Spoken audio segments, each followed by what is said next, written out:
The anime begins in the vicinity of a mansion, with a boy wondering what it means to see, since everyone tells him that he cannot see.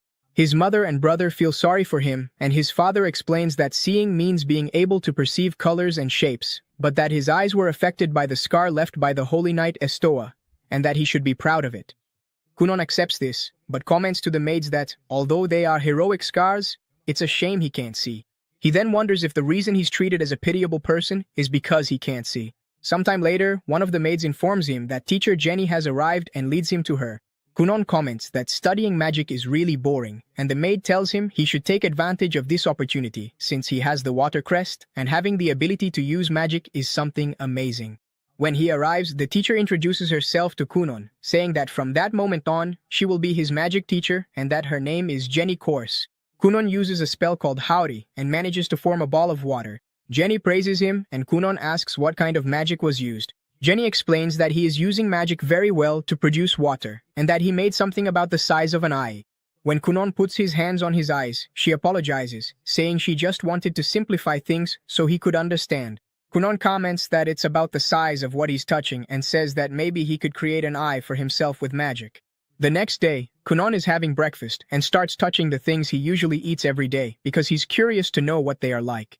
He wonders what the juicy thing he's eating is, and the maid replies that it's lettuce. Kunon asks what's on his bread, and the maid answers that it's mustard. He picks up a piece of fruit and comments that it's an apple, but actually it's a plum, and he asks what it is. The maid replies that since he started eating a lot of different things, she's preparing more varieties. Kunon comments that he wishes he knew what he was eating, but since there are too many things on the table, he can't smell what's in his hand. Iko replies that maybe she went a little overboard, rubbing a purple grape on his face and asking if he can tell what it is. Kunon then threatens to cut her salary, and Iko stops bothering him, saying she just got carried away. Later, he is sitting with the teacher, and she asks which book he wants her to read to him. Kunon asks her to read a story about the holy knight, Estoa. She is surprised and looks at Iko, who confirms it. The teacher agrees, but asks him to let her know if he starts to feel unwell. Kunon says he'll be fine, since he's eager to learn about many things. Then it's explained that, some time ago, a great war broke out between the heroes of the human world and the demon lord. The hero Estoa Ruglia managed to successfully defeat the demon lord, but lost an arm and a leg in the battle. After the war, Estoa's descendants are sometimes children who are born missing something, whether it's an arm, a leg, or even their sight. People consider these children to be the return of a hero, calling this the hero's scars. Kunon, however, doesn't see himself that way, because he is himself and the magic he uses is his own magic. He then duplicates the water balls and Iko excitedly shouts that it's perfect, both the control of the magic and the shape. Kunon thinks that if he can control magic perfectly, maybe he could even create eyes for himself. Iko says that he might be a rare mage. Kunon dispels the magic and collapses to the ground, saying that it's very exhausting and that he's still far from reaching his goal since his magic is still not enough. His maid completely misunderstands and asks if her love for him isn't enough, since she devotes herself to him so much, even going so far as to suggest that they could sleep together.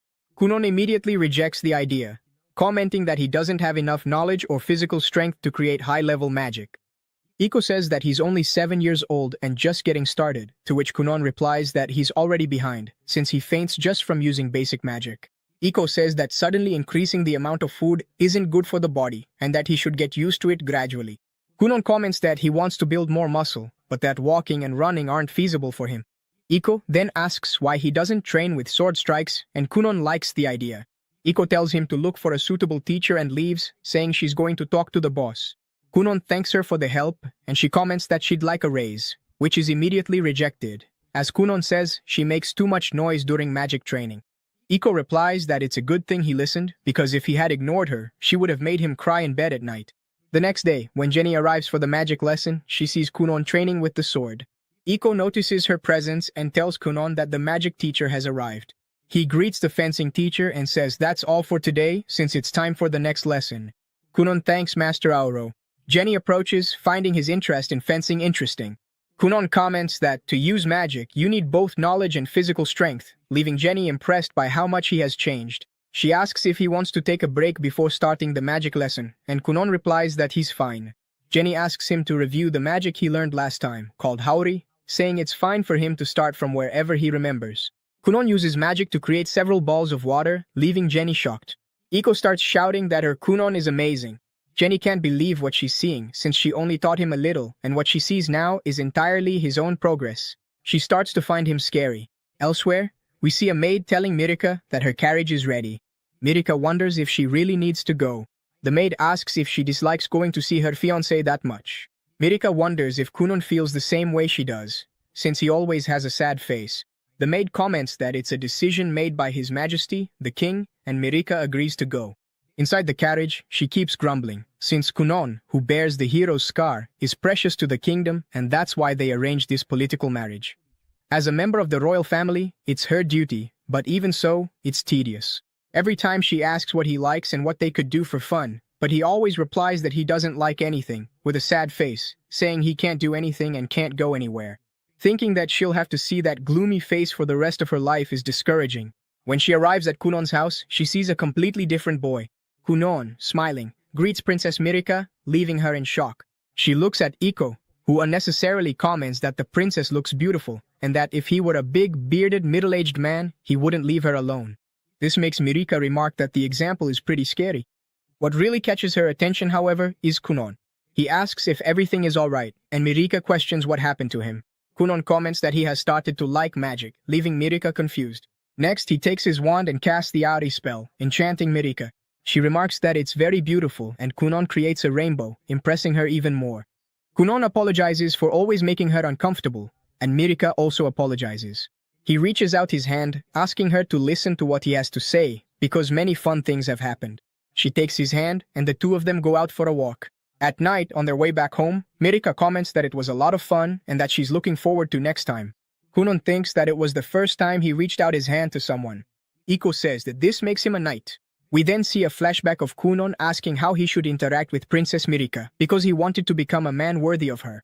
The teacher says she will teach him about noble behavior and etiquette. That same night, Jenny is thinking about what she should do, since it's not normal for a boy to be able to maintain 7 water balls at the same time, something even she can't do. She realizes that Kunon improved too quickly and that now there is nothing left she can teach him. Jenny wonders if it's time to move on to intermediate-level magic, but quickly closes the book when someone scolds her for making too much noise in the library. Jenny thinks that children should only learn basic magic and that this job was supposed to be something easy, with a very high salary. She's afraid to raise the level of magic because although it is useful, it is not something safe. Kunon is only 7 years old, and it's far too soon for him to learn advanced magic. Even so, she is willing to find a way and keep working for the sake of her own livelihood. The next day, Jenny tells Kunon that they will do something different, and he replies that it's fine. She then explains that Aori, the magic he uses, is simply the production of water, and that now they are going to analyze the nature of magic. Kunon comments that producing water and making it float allows it to maintain a spherical shape. Jenny congratulates him for noticing that. She explains that temperature, viscosity, components, color, shape, brightness, aroma, and taste, when analyzed, show that there are various types of magic. Even though they are all water type, they can be very different. Jenny creates 2 bowls of water and asks Kunon to touch them. He touches both and notices that one is cold and the other is hot. Jenny explains that by adding arrangements to magic, you create originality. Kunon asks what that means, and she replies that this is the decisive individuality of a mage, which can also be called a difference in talent. Kunon asks if this is the ability to alter the details of magic. Then, he casts the Aori spell again, lets the water fall into a cup, and asks Iko to try it. She takes the cup and drinks, tasting apple flavor. Kunon says it's the plum getting its revenge on her. Iko comments that it tastes good and is easy to drink. Jenny is terrified because he managed to do an arrangement she spent the whole night thinking about how to accomplish in just a few seconds. She says that Kunon is capable of doing anything.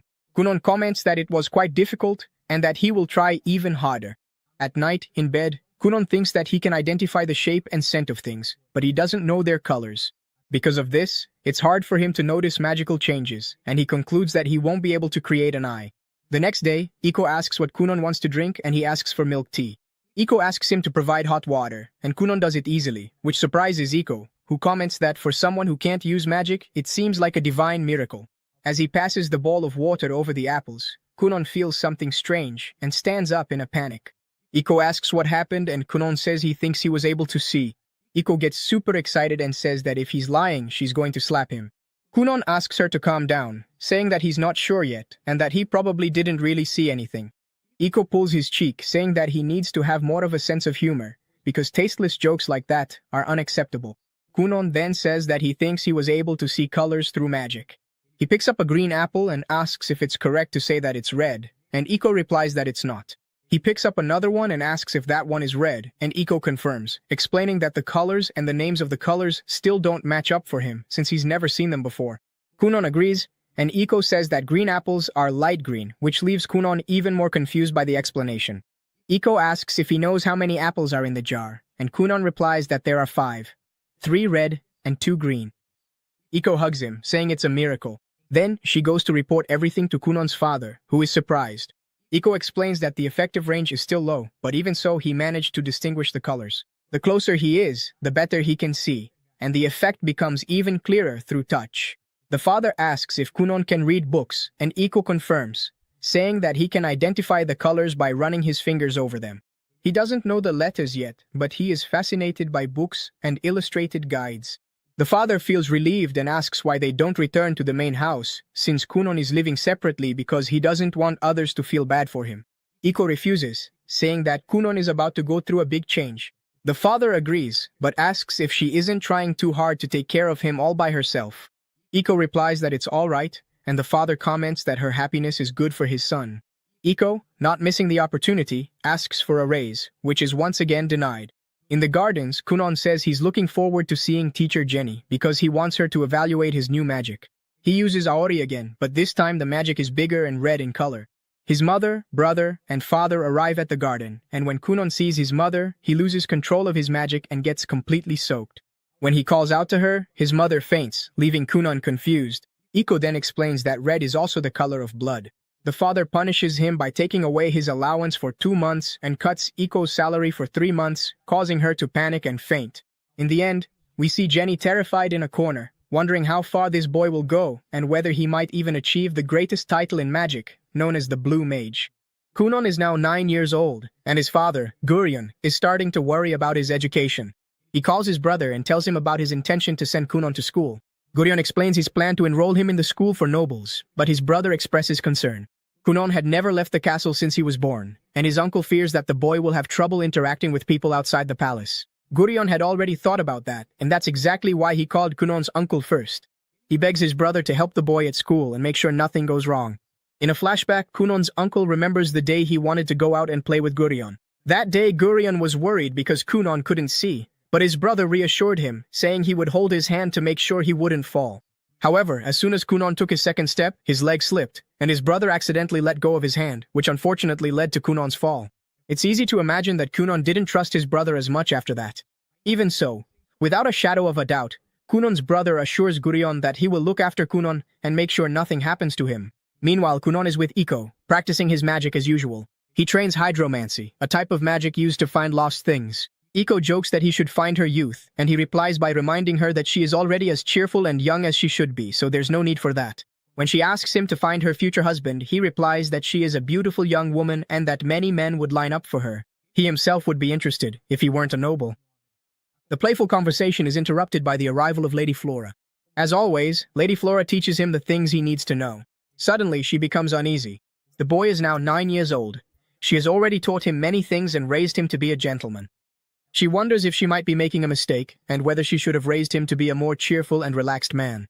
Kunon notices that she is troubled and asks what she is thinking about.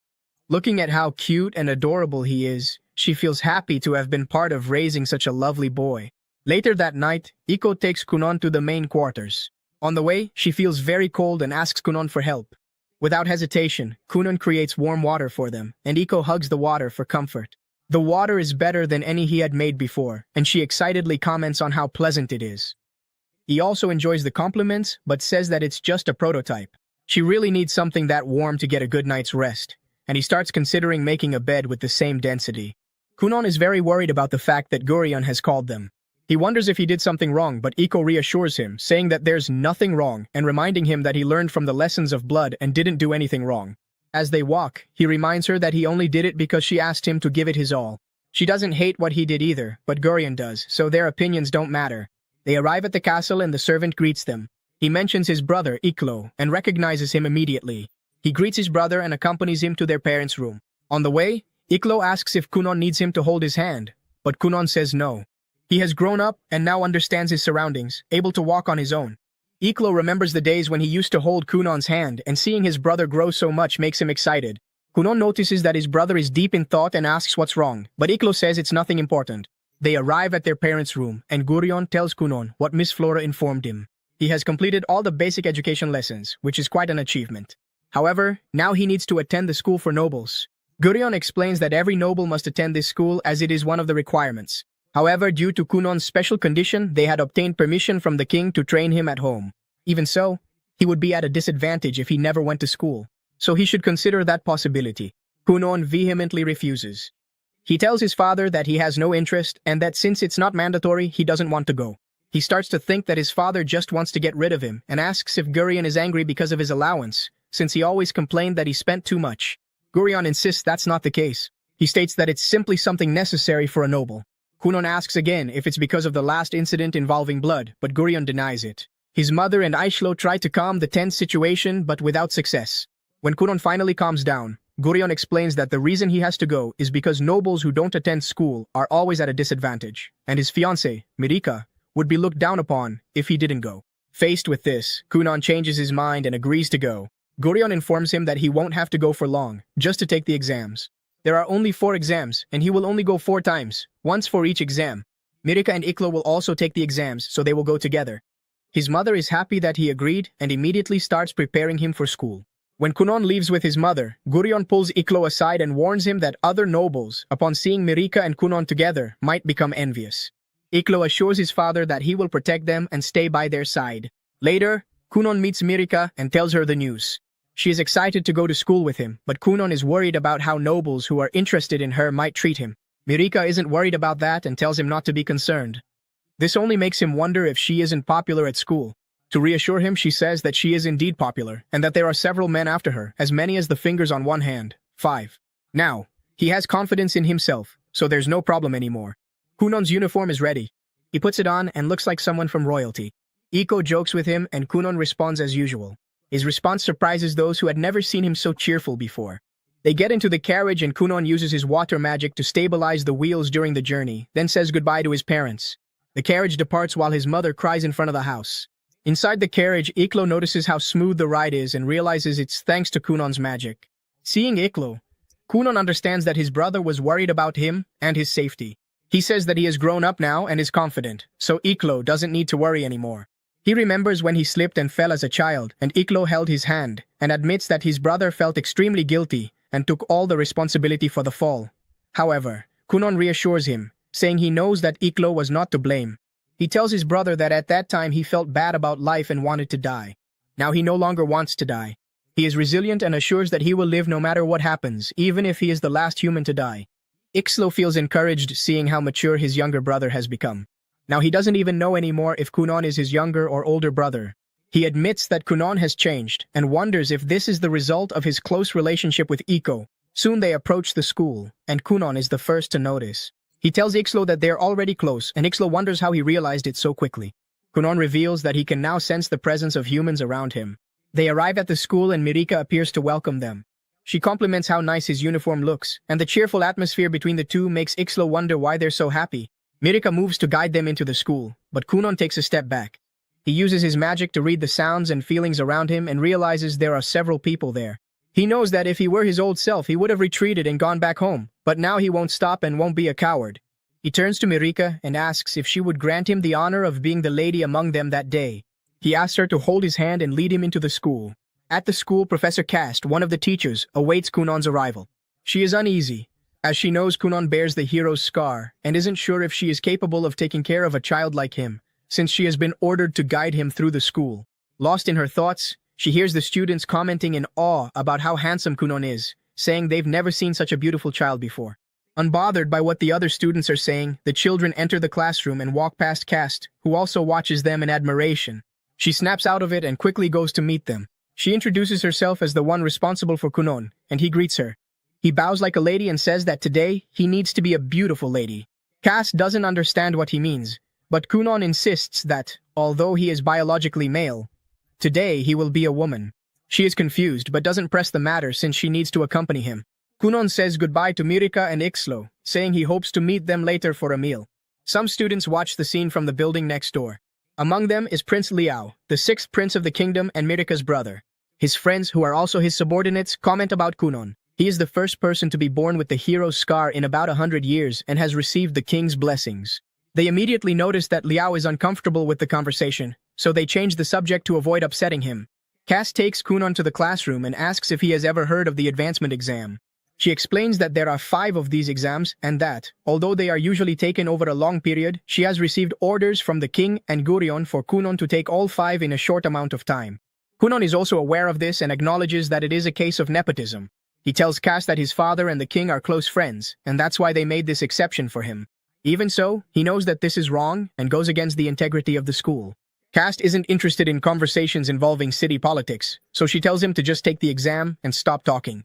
However, Kunon doesn't stop. He keeps talking until he finishes the test. Cass collects the tests and goes to grade them. She is completely shocked when she realizes that he got every single question right without making a single mistake. After that, Kunon meets up with Mirika so they can have lunch together.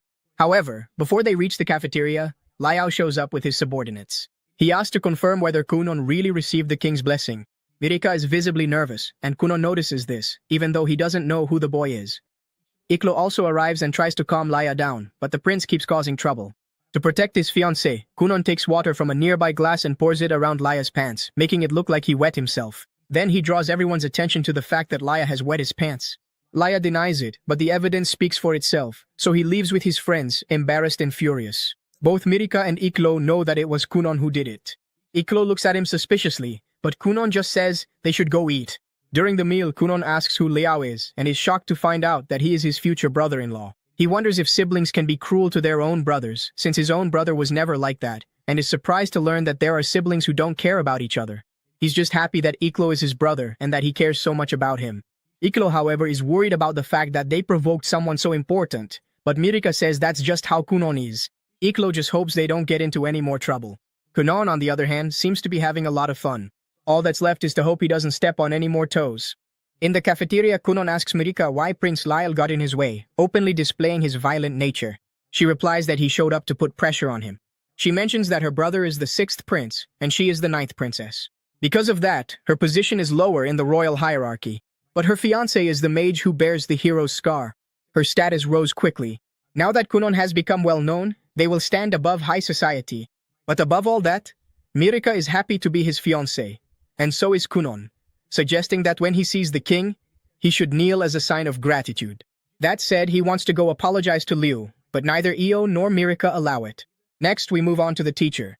It is mentioned that today is Kunon's final exam, so he must learn to modify the texture of water. Kunon transforms the water into ice, but the sensation is like that of an apple, and Jane suggests he touch various things to reproduce the texture. Later, we see Kunon touching a horse. Io thinks this is strange, but at that moment, Mirika arrives. Kunon comments that since it's the last day he'll be able to hear her voice, it feels as if his world is filling with sadness. Mirika tells the dramatic Kunon that they're not leaving until evening, instantly dispelling his sadness. After that, the 3 of them go to take the final exam. Kunon gets excited because he feels like he's in a real school, although he also feels sad for not being with his teacher. She says she'll be watching and wishes him good luck. It's clear that Kunon and the teacher have more trust in each other. The protagonist replies that this was because of the exams. She says she became a teacher to follow the man she loved to a school for nobles. However, the man failed the exam and she ended up alone. The other 2 don't understand how a teacher can share her life story with a student. And just at that moment, another student speaks to Mirika, asking her to introduce them to Kunon. With all the chivalry, Kunon introduces himself as the fiancé of Princess Mirika Uglia and the younger brother of Ixia. With that, he feels more relieved to know that his brother and his fiancé have friends, since no one used to talk to them. However, Mirika explains that if she was seen alone, it was so she could spend more time with him, so she asked her friends for a little peace.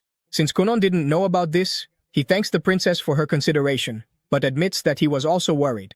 Obviously, he couldn't ask if they didn't have friends or if they were alone at school. So, he's happy that his brother isn't alone and that the princess has friends.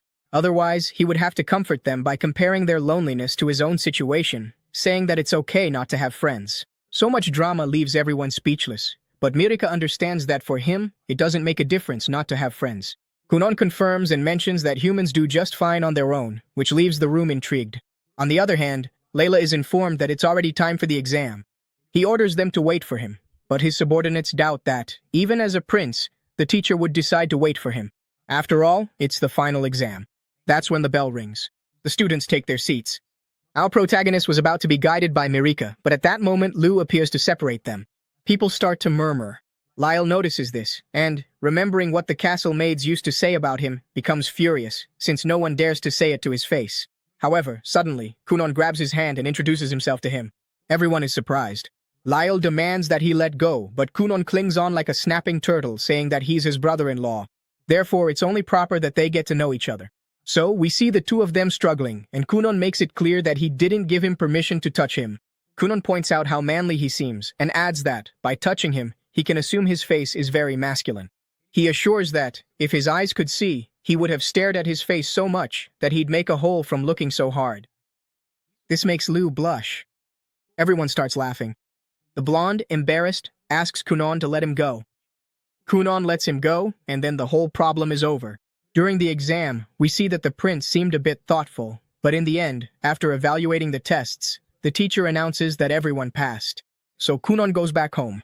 He says goodbye to all his classmates and even to the teacher, to whom he offers his brother's hand. This is noticed by Liu, who, with a smile, tells his companions to go somewhere else. Back to magic practice, Jane asks Kunon to make a whirlpool. First, Kunon creates a sphere of water and makes it spin. Then they ask him to stop the impact and split it into 10, and with effort, Kunon manages to do it. They also ask him to make it turn red, green, and yellow, as well as change the texture, and he manages to do all of it without any problems. Jane congratulates him, saying it was magnificent. Before leaving, Kunon asks for a moment, mentioning that he made a modification by adding shape and temperature to the texture. So we see Kunon shape a sphere into a bird, which then flies away. Jane is surprised, falls to the ground, and says that it's all over. Shortly after, we see the two of them having tea. Jane wants to talk about something. Kunon thinks it must be the dinner to celebrate his graduation and tells her that she's invited too.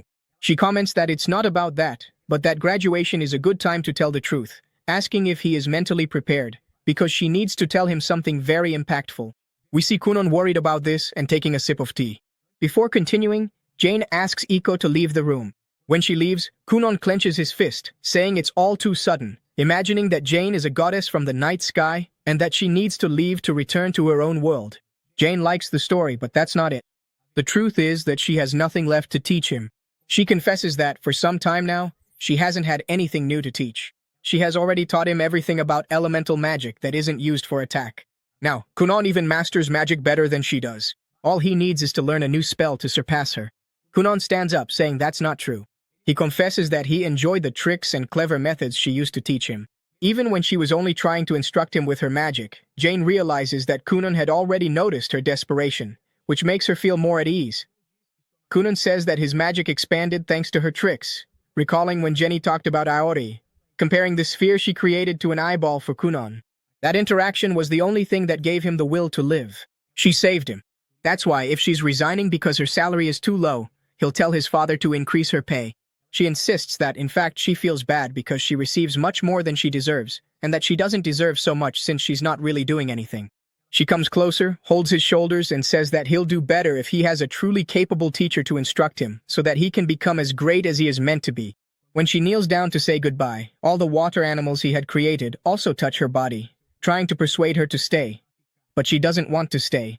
She says that those little tricks won't help him anymore. Even so, he insists that those little tricks are exactly what he wants and needs. If they're so important, why does he keep calling them tricks? As if they have no value. In the end, all his requests and pleas are in vain. She had already made her decision and leaves without looking back. Outside the castle, she looks back and admits that he has the skill and talent to become an extraordinary sorcerer. She thinks about how hard he works and how he is constantly training. She acknowledges that he started at a disadvantage because of the hero's curse he carried, but that he managed to overcome this disadvantage and become as great as he is now. That's why she won't lose to him, and will make sure she keeps improving as well. Later, Iko meets Kunon and tells him that Lady Flora, his elementary school teacher, has also left. She explains that Flora left because he graduated and no longer needed elementary lessons. When Kunon wonders why Flora didn't wait to say goodbye to him, Iko reveals that Flora said she would get too emotional if she had to say farewell. Being a good boy, Kunon promises to write to Flora and say goodbye in a letter. Iko suggests that, in the letter, he should ask if Flora knows any handsome, well-paid, and single men in her circle, so that Echo can get married. When he finds out that Iko also wants to get married and leave him, Kunon is heartbroken. Iko insists that he'll be fine without her, but Kunon only feels like he'll be left an orphan. Jenny left him, Flora left him, and now Iko also wants to get married. He concludes that he won't ask Flora anything about a man. During dinner with his parents, he says that Jenny asked him to find a good sorcerer to teach him, since she was no longer good enough for him. He then asks if they know any talented sorcerer they could recommend. At that moment, Isho's memory brings up a sorcerer he had heard about at the academy. He doesn't quite remember the name, but when he mentions part of it, his mother immediately recognizes it. Zione, the royal sorcerer. Kunon wants Zione as his master right away and asks Gurion to call him. Gurion interrupts him, saying that Zione is a royal sorcerer. Royal sorcerers answer only to the king and members of the royal family. No other noble can have access to them, much less bring them to their own castle. Kunon tries to convince his father, reminding him of his close relationship with the king and asking if he couldn't use that influence to get Zione. When Gurion insists that it's impossible, Kunon comes up with a plan. He would accompany Gurion to the palace, get lost inside, and then the royal sorcerers would find him and he would become their apprentice. A clearly flawed plan. Gurion wastes no time in saying the plan is absurd, but his mother believes in him. She is easily moved by Kunon's wishes, and Gurion, in turn, is easily moved by his wife's wishes. In the end, Kunon's mother manages to convince Gurion to at least try to speak with the king. Although he makes no promises, Gurion sends a formal request to the king, asking for Zione. At the palace, one of the princesses takes Gurion's request to the Grand Master. The Grand Master wonders what kind of noble would make such an absurd request to have the royal sorcerer as a mentor. However, when the princess reveals that the boy is her sister's fiancé, the Grand Master immediately realizes it's Kunon and his jaw drops in shock. Finally, if you've made it this far, comment the word magic to show that you watched until the end.